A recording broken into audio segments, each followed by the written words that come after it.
یہی قطب الدین بختیار کاکی رحمت اللہ علیہ جب ان کا انتقال ہوا تو کوہرام مچ گیا لوگوں میں. ان کا جنازہ بڑے میدان میں لایا گیا اور صفے لوگوں کی بننی شروع ہوئی. بڑے بڑے علماء موجود, بڑے بڑے لوگ موجود. ابھی جنازہ تیار ہو رہا تھا, صفے لگنے والی تھی. ایک آدمی نے آ کر کہا کہ مجھے خواجہ قطب الدین بختیار کاکی نے ایک وصیت کی تھی, میں ان کا وصی ہوں, مجھے ان کی وصیت تم لوگوں تک پہنچانی ہے. لوگوں نے کہا بتاؤ بھائی کیا وصیت کی؟ خواجہ قطب الدین بختیار کاکی رحمت اللہ علیہ کے وصی نے یہ کہا کہ حضرت نے انتقال سے پہلے وصیت یہ کی تھی کہ میری جنازے کی نماز وہ آدمی پڑھائے جس کی زندگی میں کبھی تکبیر اولا نہ چھوٹی. عجیب بات ہے, زندگی میں تکبیر اولا نہ چھوٹی ہو. میں یہ بات تربیت پہ عرض کر رہا ہوں. تربیت آدمی کو کہاں لے کے جاتی ہے. اس نے کہا دوسری بات, دوسری وصیت یہ کی تھی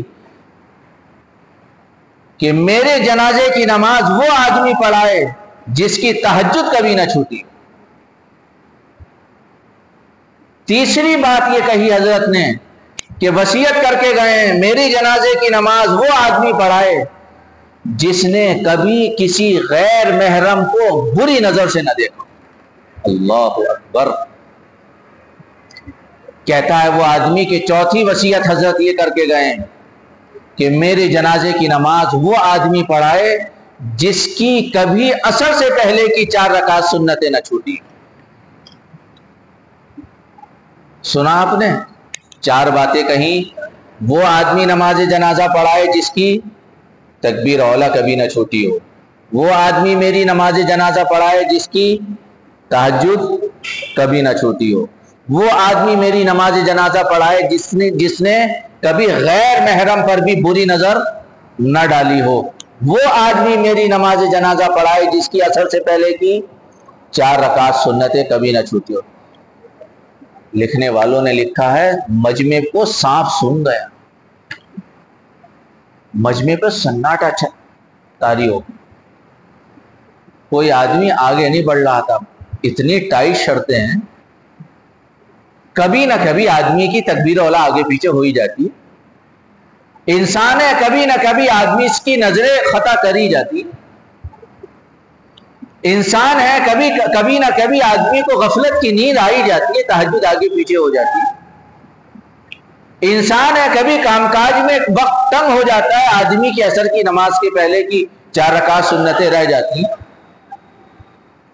اوہو, ایک آدمی مجمع کو چیرتا ہوا, روتا ہوا, سر پر اپنا کپڑا ڈالے ہوئے, چہرہ چھپائے ہوئے مجمع کے باہر آیا اور خواجہ قطب الدین بختیار کاکی رحمت اللہ علیہ کے جنازے پر پہنچا اور ان کو مخاطب کر کے کہا کہ حضرت آپ تو چلے گئے اور میرا راز فاش کر گئے.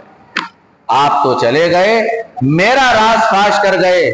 اور اس نے مجمع کو مخاطب کر کے کہا میں اللہ کی قسم کھا کر کہتا ہوں یہ چاروں چیزیں میرے اندر موجود ہیں.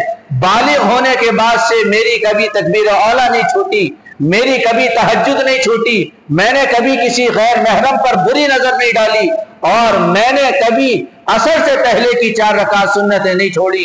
مجمع نے جب اس آدمی کو دیکھا, وہ وقت کا بادشاہ شمس الدین التمش رحمت اللہ علیہ تھا. جب تربیت ہوتی ہے تو وقت کا بادشاہ بھی اتنا شاندار بنتا ہے, اور تربیت بگڑتی ہے تو افسر ہو کر آدمی ٹکڑوں کا محتاج ہو جاتا ہے. اور اس کے پیچھے آدمی کے والدین کی محنت ہوتی ہے.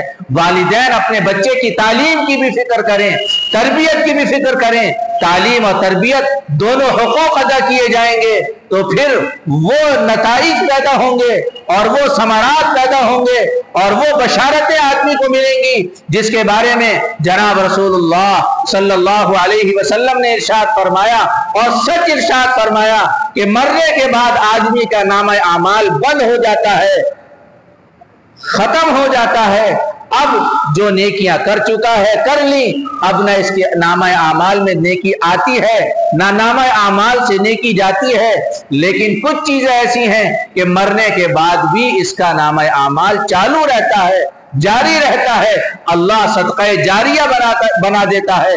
فرمایا رسول اللہ صلی اللہ علیہ وسلم نے، او ولد صالح یدعو لہ، ایک آدمی ہے جس نے اپنے بچے کو تعلیم دلائی، اپنے بچے کی تربیت کی اور اسے ولد صالح بنا دیا، نیک اولاد بنا دیا، نیک بچہ بنا دیا، والدین کے دنیا سے جانے کے بعد بھی اس بچے کے نیک اعمال کا ثواب اس کے والدین کے کھاتے میں جاتا رہے گا۔